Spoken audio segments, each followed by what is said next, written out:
We're going to make a Christmas tree. The width can be 3 inches, more or less. It depends on the type of wood you have, and about 9 inches long for this particular piece. It really doesn't matter. It can be longer, it can be shorter, it can be wide. It's just a piece of scrap. In this case, this one had a chainsaw mark against it, so that's where I'm going to put the top of the tree, and then the bottom of the tree is going to go over here as the base. So I mounted it into the lathe with the base against the tailstock. And the top of the tree against where the chuck is. And the reason I do that, it's easier to mark the tenon. I like doing these things using a tenon because it gives me better capability to on the top and run it free without parting in between the centers. So that's the way I typically do it. Tenon will always be on the tailstock side. So like any piece of wood that you get out, it's going to be a little bit out of round, and use a basic roughing gouge to clean it up and make it round. I'm not going to bore you with the detail of walking through all this, but we'll show a little bit of the roughing procedure. So again, ABC, anchor, bevel, and then cut. And all I'm doing is just taking off the high points.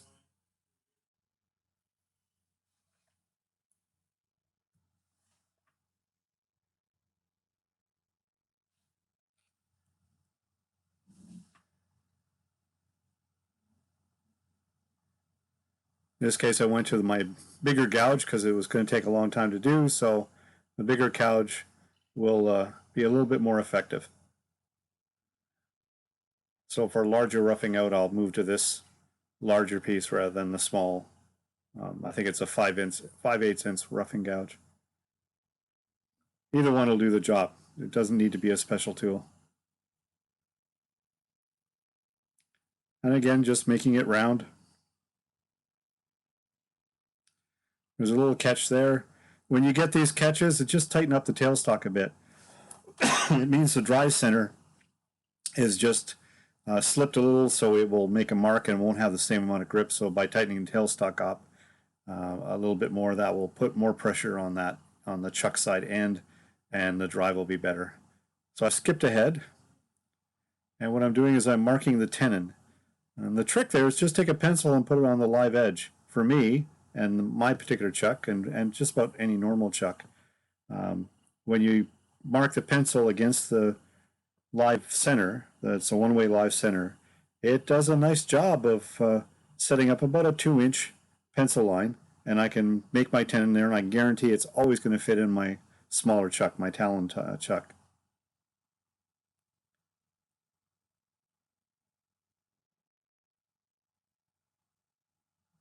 So once you get the tenon done, then take it out and spin it around.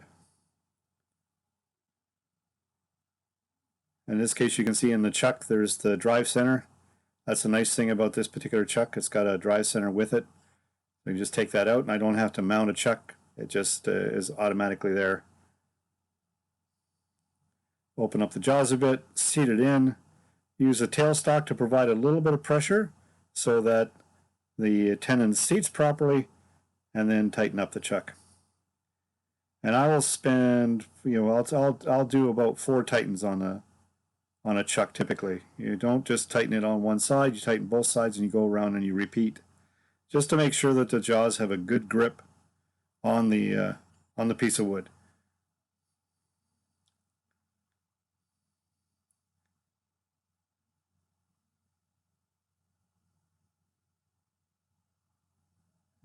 Make sure it's running okay.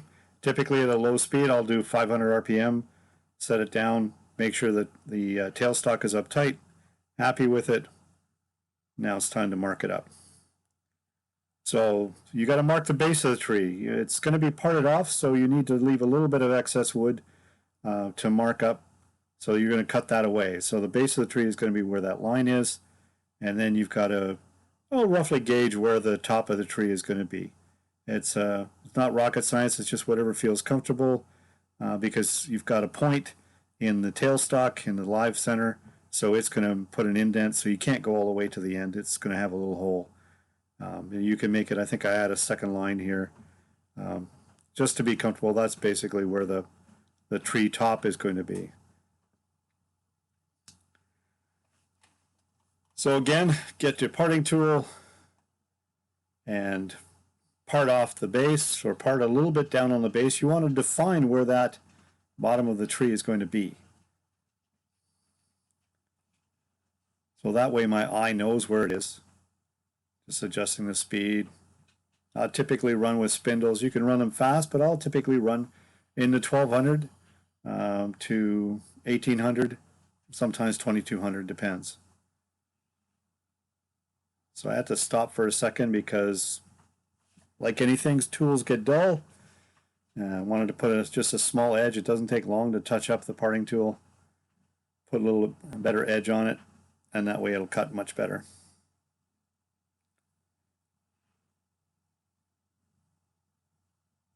And a nice shiny edge to it.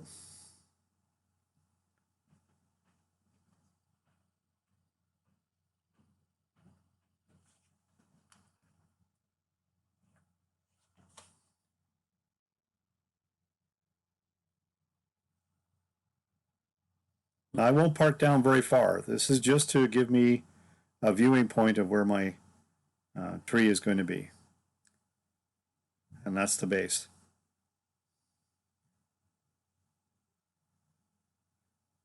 And now what I'm going to do is I'm going to use a parting tool. In this case, it's not a parting tool. It's a different tool. And I will go all the way down right to the live center. So somewhere around 1/2 inch to 3/4 inches in diameter.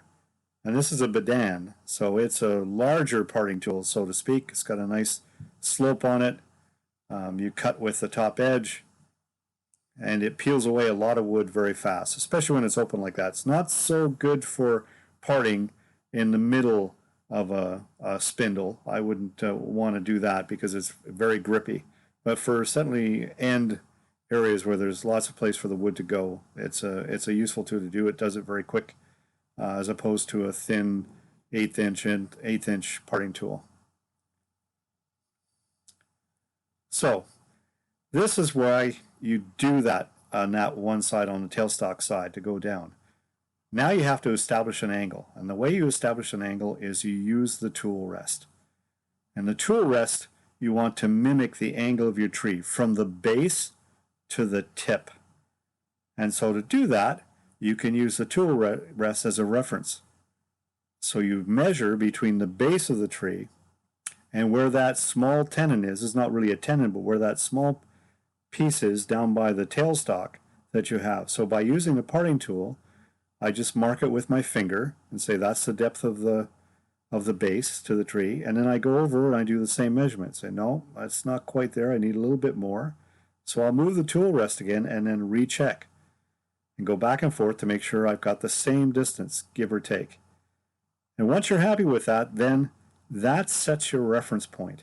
So now you know that as long as you stay true to the tool rest, the tool will follow that angle and you will create a slope, and you won't have to worry about getting into trouble with taking too much or too little as you're going down the slope of the tree. Because the whole point of this is just to make, for all basic intents purposes, is an ice cream cone with a fat top and a skinny base and a nice simple line. So what you do is you use that tool rest now with your finger as a guide. Your finger leans up against the tool rest, you hold the roughing gouge, and you just go back and forth, and you slowly take off more and more and more of the wood. So you start, and you start at the top of the tree, and you just work your way back and keep doing. I've skipped ahead because there's no point boring you with all the detail. But now the tool rest will have moved away, so you realign the tool rest again because now you need to get a lot closer. Same procedure by checking the base and checking the small area you made. You can see it now by the live center. So I go back and forth and say that's roughly where it should be. And that's equidistance. But in doing so, that means the top of the tree is going to be way over into the tailstock. And so you have to account for that. So the top is tree will end up in there, and that's not what you want. You want it to be closer. So now you just arbitrarily move the tool rest to get a steeper angle. And then more of the same. Rough and gouge and slowly take off. Again, starting not at the very back, but just moving back and forth. And then you have your, you keep going until you get your final pass. And you can see I've changed hands now. I'm going backwards. Before I was pushing, and this time I'm pulling the tool. So I've gone left-handed on this. Sometimes that works better to give you better control. Same principle. Finger up against the tool rest, holding the roughing gouge. Take your time. Let the wood cut.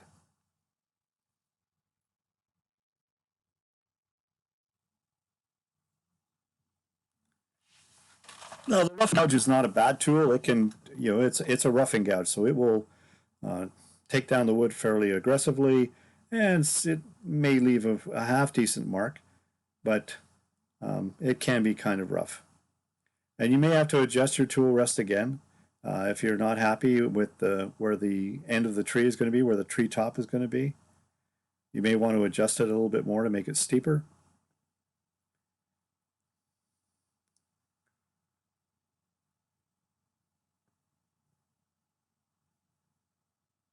Have to develop a musical interlude.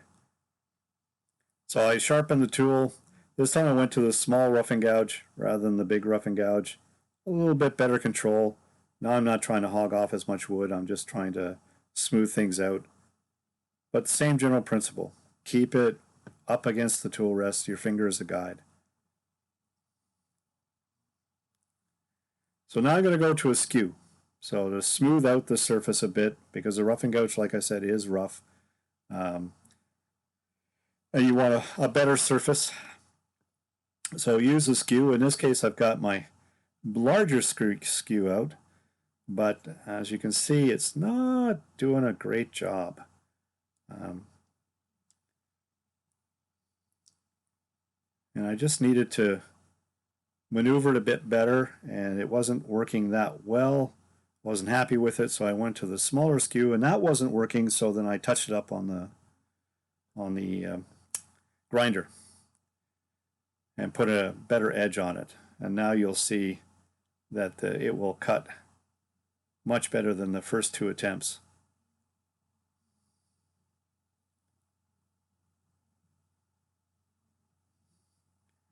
And it's the same principle.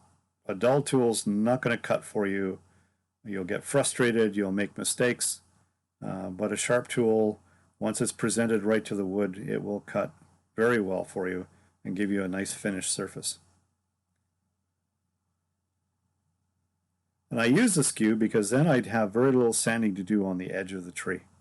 There'll still be a little bit, but where the tips of the tree are going to be, I don't have to worry about nicks or gouges or anything like that the roughing gouge may have introduced in its cutting. This just cleans up all of the edges, and you said it should end up with a very nice smooth surface to begin with.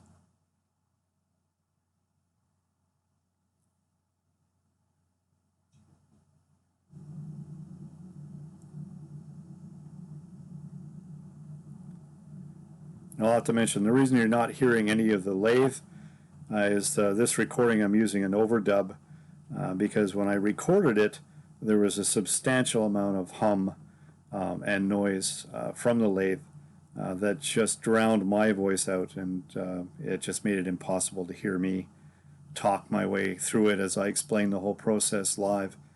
And I tried to notch it out with some of the tools that were available in the program, the video program I have, but it was just unable to get it out sufficiently. So next best thing is to just talk over it. So now you've got it smooth.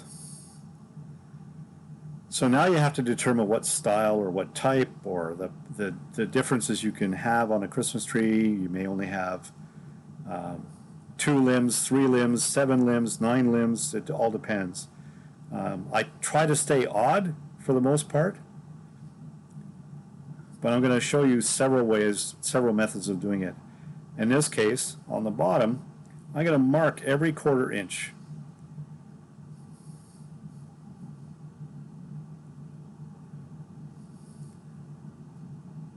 At least for the bottom. So you use your pencil, rotate the lathe. I don't typically drive the lathe and turn it on and off to mark it. I just spin it with my hand. And that's sufficient enough for me. I find it gives me much better control. Get out your skew. And this time you're going to use the skew as a point tool. Put the tailstock back a bit, or tool rest back a bit. Spin it up, and then you're just going to put the point in just ever so gently. You're just creating a small groove, nothing big. It's just big enough to hold the wire or allow the wire to seat in it. So it's just basically a touch. And then you get out your guitar wire or whatever burning wire you have. And place it in the groove and turn up the speed. I usually do this at 2200 RPM. So it's turning fast. Get it seated in the groove and then hold it until it starts to burn. And you can just walk across those lines.